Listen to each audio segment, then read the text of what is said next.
لو شعرك اتنحكش انت هتتضرب. كان بيقعد يطفي في ايده عشان يقعد يظبط شعره عشان شعره ما يتنحكش. عرفت هو مظبط اللي فسموه ظبط عشان هو بني ادم ظبط معفن من صغره. استغفر الله العظيم، بقالك 30 سنه ظبط. 31 بقى عيب.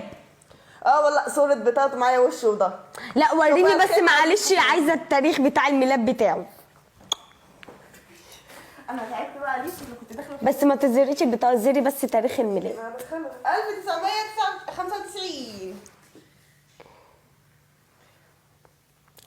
قبل ما تطلع تعب فيها، شوف اللي قاعده معاك لحد دلوقتي وما روحتش لاهلها. فين اهلها دي؟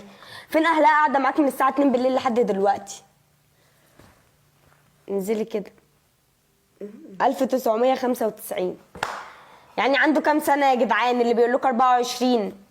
عارفين كان بيقول لي انا بقول للناس 24 ليه؟ عشان واحد زي عنده 31 سنه ولسه ما اتجوزش لحد دلوقتي. اقول للناس ايه؟ واحد غيري كان معاه عيال. انا بقى عندي 21 سنه. انا عندي 20 سنه، استغفر الله العظيم، كبرت نفسي سنه. انا اللي عندي 21 سنه. دي اللي عندها 21 سنه.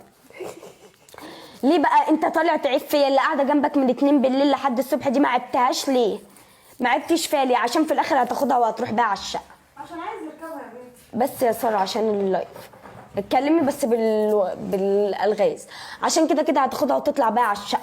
فما عبتش فيها، هتاخد منها اللي انت عايزه وهترميها لحمه. لكن انا ما كنتش بخليك تعرف تاخد مني حاجه عشان انا محترمه. كنت بروح الساعه 11 ببقى في بيتنا لان انا محترمه وبت ب 100 راجل.